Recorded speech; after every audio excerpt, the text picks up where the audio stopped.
आपण नेमकं करतोय काय आणि एवढी मार्किंग बिकिंग करून ते कापतोय काय यासाठी ते सगळं सांगतो.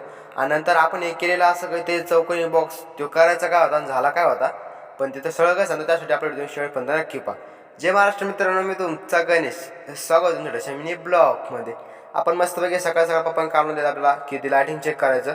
आपल्याला नंतर लायटिंग चेक करता करता आपले 2 तास निघून गेले, कारण की आपल्याला त्या लायटिंगमध्ये पूर्ण लायटिंग नीट चेक करायची होती. आपण लायटिंग चेक करताना आपल्याला कळलं की एक लायटिंग पूर्ण बंद आहे. त्यामुळे आपण मस्तपैकी आपल्या भावाला दिलं काम लावून, त्याला मला लायटिंग नीट करून दे आणि आपल्या पटकन माळ लावून घ्यायच्या आपल्या घराला मस्तपैकी.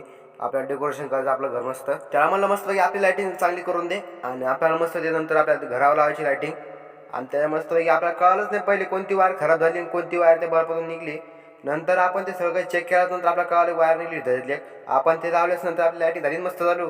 म्हणलं चल आता पटकन मस्तपैकी आपल्या घरावर लायटिंग मीटिंग लावून घेऊ. फायनली मित्रांनो आपण सहज मस्तपैकी घरावर लायटिंग लावून घेतली होती. लायटिंग लावलं जात आपल्या 4 ते 5 तास निघून गेले. आणि त्यानंतर घेतलं आपण घरावर मस्तपैकी आकाशकंदील लावायला. त्यानंतर आपण आकाशकंदील लावून घेतलं आणि सगळं लाईटीचं कनेक्शन करून घेतलं. तुम्ही बघू शकता आपल्या घराचं लुक एकदम भारी. आपल्या घरात कलर नाही पण लाईटिंग एवढं भारी दिसत नाही, त्याचा लुक बघा तुम्ही विसरू नका. त्यानंतर घेतलं मस्तपैकी आपण मस्तपैकी असे खोके गोळा करून, आणि त्याचं काय बनवतं आपल्याला माहीत नाही, पण आपल्या भावाच्या डोक्यात होतं सगळं काही. ते मस्तपैकी एकदम आखून उकून सगळं काही कापायला सुरुवात केली. त्याला म्हणलं काय करायचं आपल्याला माहीत नव्हतं, पण त्याने आपल्याला नंतर सगळं समजून सांगितलं. तुम्हाला पण मी सगळं काय सांगणार आहे, त्यासाठी तुम्ही आपला शेवटपर्यंत नक्की पहा. आपलं काही सगळं आखून झाल्यानंतर आपल्या भावाने घेतलं मस्तपैकी कटर हातात. कटर घेतलं तरी कारण की ते आपल्याला मस्तपैकी कापून घ्यायचं होतं. ते कापून झाल्यानंतर आपल्याला मस्तपैकी आपल्याला असं लुक भेटला होता काहीतरी. त्याचं झालं होतं असं एक होगं काहीतरी.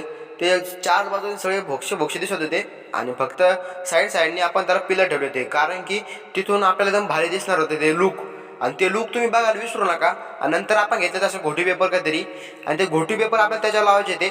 आणि हो, आपला पार्ट 2 हे पूर्ण आपला या व्हिडिओचा जाणार आहे. आणि तुम्ही हा व्हिडिओ बघायला विसरू नका. कसं गणू ब्लॉग म्हणून तसं पार्ट 2 कमिंग सून.